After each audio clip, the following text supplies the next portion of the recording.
ایک وقت کی بات ہے، ایک خوبصورت چھوٹے گاؤں میں جو سرسبز پہاڑوں اور چمکدار دریا کے درمیان واقع تھا، جس میں ایک لڑکا رہتا تھا جس کا نام فن تھا۔ فن کو گاؤں میں سب سے سست لڑکے کے طور پر جانا جاتا تھا۔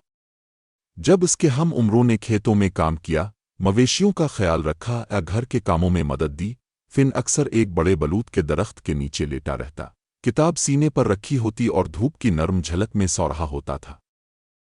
فن کی سستی کا سبب ذہانت صلاحیت کی کمی نہیں تھی، دراصل وہ بہت ہوشیار اور زبردست تخیل کا مالک تھا۔ اس کی سستی زیادہ تر اس کے کام سے گریز اور اس یقین کی وجہ سے تھی کہ سب کچھ بغیر کسی محنت کے اس کے پاس آنا چاہیے۔ یہ اکثر گاؤں والوں کے لیے مزاحیہ مگر مایوس کن حالات پیدا کر دیتا تھا، جو فن کی عدم شرکت سے پریشان ہوتے تھے۔ ایک دن گاؤں پر شدید خشک سالی نے حملہ کیا۔ جو سبزہ زار کھیت کبھی بہت زرخیز تھے، اب سوکھے اور بے رونق تھے۔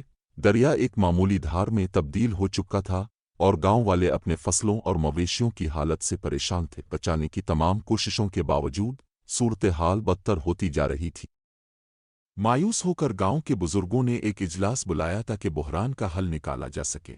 بہت زیادہ بحث کے بعد انہوں نے فیصلہ کیا کہ انہیں ایک نیا آبپاشی کا چینل کھودنا پڑے گا تاکہ دور دراز کے چشمے سے پانی لایا جا سکے۔ یہ کام بہت زیادہ محنت اور لگن کا متقاضی تھا۔ اجلاس ختم ہونے کے بعد گاؤں والے اپنے کام کی منصوبہ بندی کرنے لگے۔ فن ہمیشہ کی طرح اپنے پسندیدہ بلوط کے درخت کے نیچے لیٹا ہوا تھا، بات چیت کو آدھے کان سے سن رہا تھا۔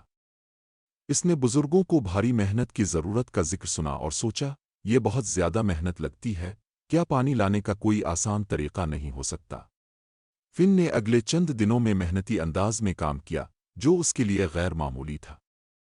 اس نے گاؤں کے گرد موجود لوہے، لکڑی اور پرانی مشینری کے پرزے اکٹھے کیے۔ اس نے رات دن کام کیا اور میشن کو پورا کیا۔ جب آلہ مکمل ہوا تو فن نے اسے گاؤں والوں کے سامنے پیش کیا۔ یہ ایک زبردست ایجاد تھی جو کشش ثقل اور پانی کے دباؤ کے اصولوں کا استعمال کرتی تھی تاکہ دور دراز کے چشمے سے پانی نکالا جا سکے اور گاؤں کے کھیتوں میں پہنچایا جا سکے۔ گاؤں والوں نے ابتدا میں شکوک و شبہات کا اظہار کیا، لیکن ان کی مایوسی کے پیش نظر فن کی ایجاد آزمانے پر رضامند ہو گئے۔ آلے نے بہترین کام کیا، پانی کھیتوں میں بہنے لگا اور فصلیں دوبارہ سبز ہونے لگیں۔ گاؤں والے خوش تھے اور شکر گزار تھے اور انہوں نے فن کی جدید حل پر تعریف کی۔ فن نے پہلی بار ایک گہری فخر اور کامیابی کا احساس محسوس کیا۔